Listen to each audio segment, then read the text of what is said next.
नमस्कार दोस्तों। स्वागत है, अभिनंदन है आपका अपने यूट्यूब चैनल कौशल कॉम्पिटेटिव क्लासेस में। तो जैसा कि हमने स्टैटिक जीके स्टार्ट किया था, तो आज का जो हमारा दूसरा टॉपिक है वह भारत एवं उनके पड़ोसी देश। ठीक है, तो चलिए हम एक एक देश की बात करते हैं। हम सबसे पहले बात करेंगे बांग्लादेश की।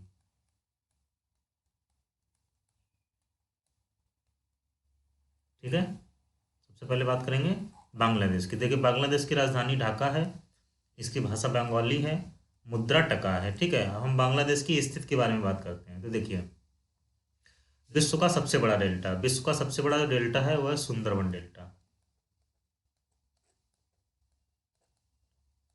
और ये तीन नदियों के उससे बनता है, गंगा, ब्रह्मपुत्र और मेघना नदी के। ठीक है, तो विश्व का सबसे बड़ा डेल्टा जिसका निर्माण गंगा, ब्रह्मपुत्र और मेघना नदी द्वारा बंगाल की खाड़ी के तट पर हुआ है। बांग्लादेश इसी डेल्टा में स्थित है। ठीक है, ये तीन तरफ से भारतीय क्षेत्रों से घिरा है एवं इसके दक्षिण पूर्व में म्यांमार अवस्थित है। ठीक, हम दूसरे पॉइंट पे बात करते हैं। करा भारत विभाजन के पश्चात इसके अंतर्गत दो भाग हुए थे। पहला हुआ था पश्चिमी पाकिस्तान, दूसरा हुआ था पूर्वी पाकिस्तान। ठीक है, पूर्वी पाकिस्तान एक लंबे संघर्ष के बाद 16 दिसंबर 1971 को पाकिस्तान से अलग होकर स्वतंत्र राष्ट्र बांग्लादेश बना। अब देखिए इसकी राजधानी ढाका के बारे में कि सबसे बड़ा औद्योगिक नगर है। ठीक है, जो इसकी राजधानी ढाका है ये सबसे बड़ा औद्योगिक नगर है। यहाँ का प्रमुख उद्योग जूट है। यहाँ के पारंपरिक उद्योगों के रूप में मसलिन कसीदाकारी, सोने एवं चांदी का काम प्रसिद्ध है। चलिए आगे देखते हैं। नारायणगंज यह एक नदीय बंदरगाह है जो ढाका से 1600 किलोमीटर दक्षिण में स्थित है। जूट उद्योग का यह बहुत बड़ा केंद्र है। ठीक है, उसके बाद बात करते हैं चिटगांव की। बांग्लादेश का दूसरा सबसे बड़ा शहर, देश के प्रमुख बंदरगाहों में से एक है। यहाँ से जूट, चमड़ा और चाय का निर्यात किया जाता है। ठीक है, इसके बाद बात करेंगे खुलना की। यह दक्षिण पश्चिम में अवस्थित एक शहर है। ठीक है, वाणिज्य व्यापार का प्रमुख केंद्र है। वाणिज्य एवं व्यापार का प्रमुख केंद्र है। ठीक है, चलिए आगे देखते हैं। अब देखिए बात करेंगे सेकंड नंबर पे नेपाल की। ठीक है, देखिए नेपाल की राजधानी काठमांडू है, इसकी भाषा नेपाली है और मुद्रा रुपया है। इसकी स्थिति भारत के उत्तर में अवस्थित। नेपाल का विस्तार उत्तर में हिमालय एवं दक्षिण में गंगा के मैदान के मध्य में हुआ है। ठीक है, इसके भौतिक क्षेत्र के बारे में बात करते हैं। तो इसमें हिमालय श्रेणी का मध्य हिमालय के उत्तर में अवस्थित इस श्रेणी के अंतर्गत विश्व की सबसे ऊंची चोटी एवरेस्ट, जिसकी ऊंचाई 8848 मीटर स्थित है। इसके अतिरिक्त अनेक ऊंची चोटियां अवस्थित हैं, जैसे पश्चिम से पूर्व दिशा में Dhaulagiri 8172 metre, Annapurna 8778 metre, Manaslu 8156 metre और मकालू 8481 मीटर है। ठीक है, चलिए इसके बाद हम बात करते हैं काठमांडू की। 1325 मीटर की ऊंचाई पर बागमती नदी और विष्णुमती नदी के संगम पर स्थित है ये शहर। यस, ठीक है, यह एक प्रमुख वाणिज्यिक केंद्र है। यह घनी आबादी वाला कृषि योग्य क्षेत्र है। ठीक है, कृषि योग्य क्षेत्र के मध्य में स्थित है। अब बात करेंगे पशुपतिनाथ मंदिर की। देखिए, पशुपतिनाथ मंदिर नेपाल की राजधानी काठमांडू से 3 किलोमीटर उत्तर पश्चिम में बागमती नदी के किनारे देवपाटन गांव में स्थित हिंदू मंदिर है। यह मंदिर यूनेस्को विश्व सांस्कृतिक विरासत स्थल की सूची में सूचीबद्ध है। ठीक है, इसका वास्तु विवरण प्रकार जो पैगोडा है। देखिए, पैगोडा का मतलब होता है कि किसी, मान लीजिए जैसे भगवान बुद्ध या किसी भी संत की कब्र पर बना मंदिर।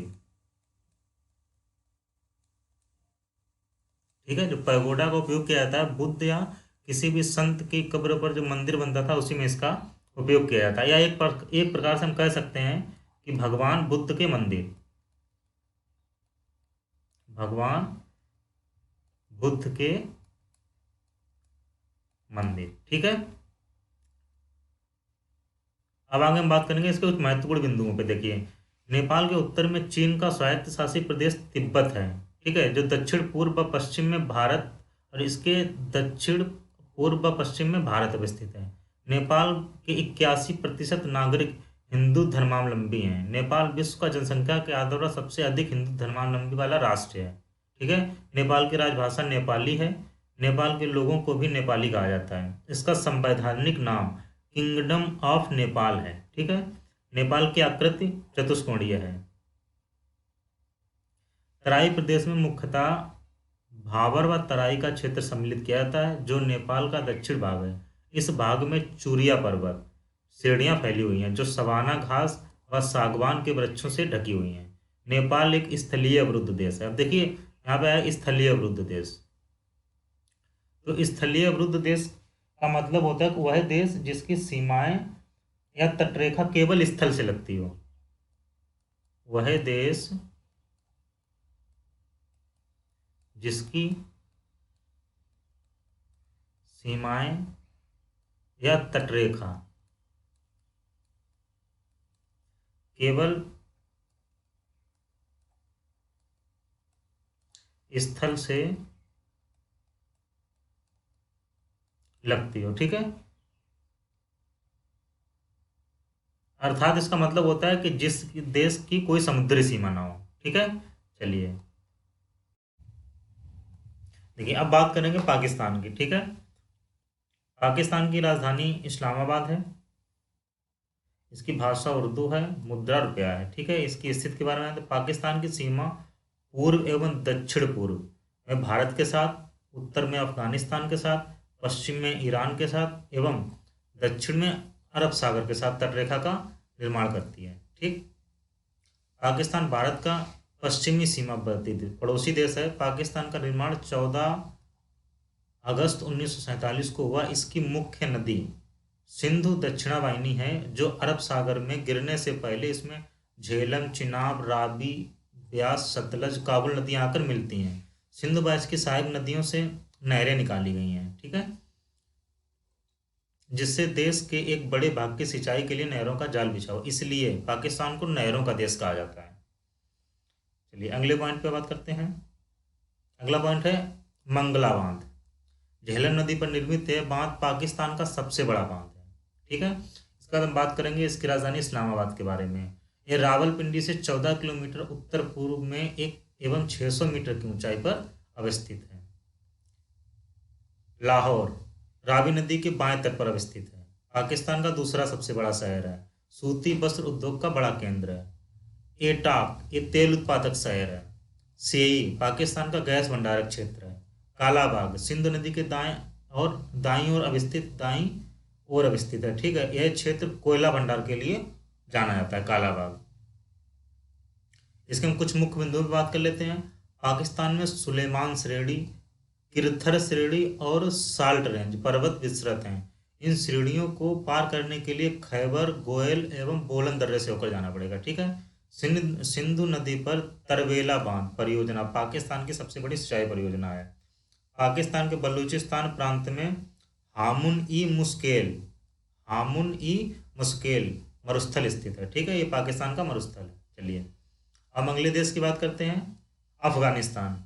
अफगानिस्तान की राजधानी काबुल है और मुद्रा अफगानी है। इसकी स्थिति के बारे में, पर्वतीय एवं स्थलरुद्ध देश, उत्तर में हिंदुकुश पर्वत एवं अमुदार्या आक्सस संयुक्त देशों का राष्ट्रकुल CIS के साथ प्राकृतिक सीमा का निर्माण करता है।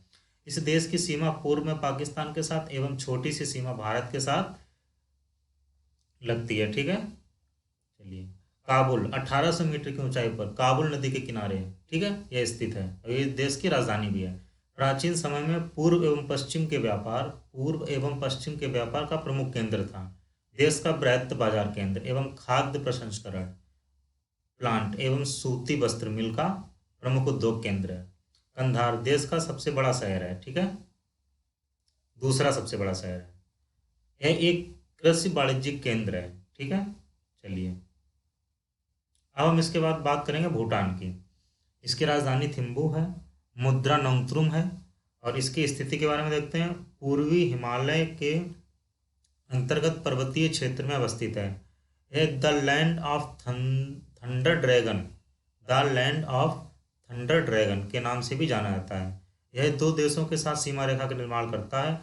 उत्तर में चीन, ठीक है, और शेष भाग भारत के साथ लगते हैं। थिम्पू इसकी राजधानी है और ये बाजार केंद्रित शहर है। अब इसके कुछ महत्वपूर्ण बिंदुओं पे बात करते हैं। देखिए भूटान पूर्वी हिमालय में एक छोटा सा स्थलरुद्ध देश है। तो स्थलरुद्ध देश के बारे में भी आपको बताया है कि जिसकी सभी सीमाएं सिर्फ स्थल से लगती हैं, है ना, जिसकी कोई तटीय सीमा, जिसकी कोई समुद्री तटीय सीमा ना हो। उत्तर व उत्तर पश्चिम की ओर इसकी सीमाएं तिब्बत चीन से मिलती हैं। पश्चिम दक्षिण व पूर्व में भारत से घिरा हुआ है। भारत का सबसे ऊंचा पर्वत शिखर, नहीं सॉरी, भूटान का सबसे ऊंचा पर्वत शिखर गाकर पुनसुम कुलाकांगड़ी है, ठीक है। बागचिन, तोंगसा और मानस यहाँ की कुछ महत्वपूर्ण नदियां हैं। बागचिन, तोंगसा, मानस यहाँ की कुछ महत्वपूर्ण नदियां हैं। इसके बाद बात करें, भूटान एक स्थल अवरुद्ध देश है जिसे सरफराज का देश कहा जाता है। यहाँ का राष्ट्रीय चिन्ह अजगर है। भूटान का सर्वोच्च शिखर कुलकंगरी, ठीक है, महान हिमालय में स्थित है, ठीक है।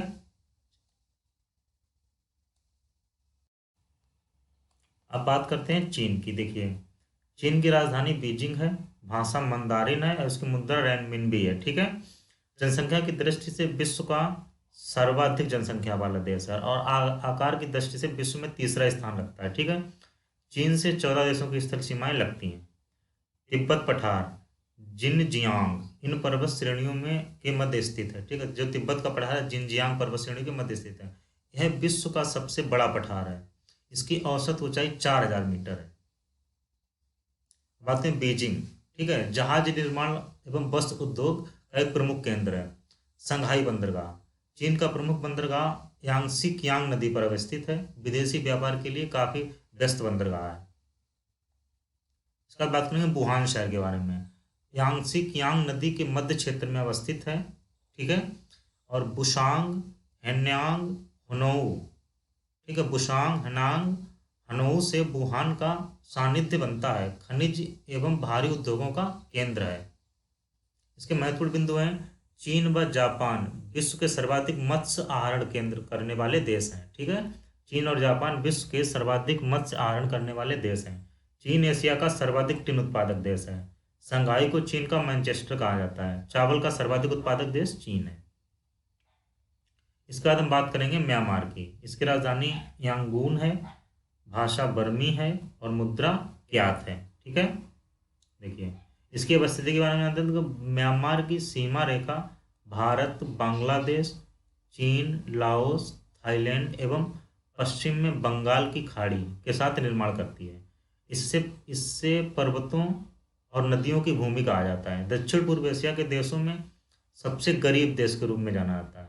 पैगोडा खूबसूरत बुद्ध के मंदिर के लिए प्रसिद्ध है, ठीक है। यांगून शहर म्यांमार की राजधानी है, प्रमुख बंदरगाह एवं औद्योगिक शहर है। चावल एवं लकड़ी मिल, खाद्य प्रसंस्करण, रसायन, रबड़, तेल शोधन एवं इस्पात इत्यादि का प्रमुख केंद्र है यहाँ पे। मांडले इरावदी नदी के बाएं तट पर स्थित है। में बौद्ध को प्रमुख नगर माना जाता है, ठीक है। मांडले में बौद्धों का प्रमुख नगर माना जाता है एवं यह बिहारों एवं पैगोडों के लिए प्रसिद्ध माने जाते हैं। लुआंग प्रबंग, इसे 100 पैगोदाओं का शहर कहा जाता है, ठीक है।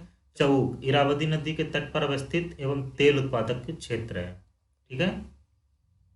चलिए, इसके कुछ महत्वपूर्ण बिंदु पे बात कर लेते हैं। म्यांमार की नई राजधानी नेई पैताओ है, ठीक है। म्यांमार की नई राजधानी नेई पैताओ है। माउंट हकाका यहाँ की सर्वोच्च चोटी है। यहाँ पर भगवान बुद्ध के मंदिर बने हैं। इन सुंदर मंदिरों को पैगोडा कहते हैं। यही कारण है कि इसे स्वर्ण पैगोडों का देश कहा जाता है, ठीक है।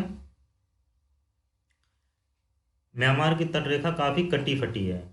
इसमें गहरी दरारें, खाड़ियां, अंतरीप हैं। इस प्रकार की तटरेखा को दंतुरिक तटरेखा कहते हैं। इसमें कई प्राकृतिक पोताश्रय हैं। साल्वीन इरावदी नदी का दोआब सुदूर पूर्व का चावल का कटोरा कहा जाता है। मतलब इरावदी और साल्वीन नदी का जो दोआब है उसे पूर्व का चावल का कटोरा कहा जाता है। साल्वीन नदी के पूर्व में स्वर्ण त्रिभुज है जो अफीम की खेती के लिए प्रसिद्ध है, ठीक है। स्वर्ण त्रिभुज, गोल्डन ट्रायंगल, जो अफीम की खेती के लिए प्रसिद्ध है, ठीक है।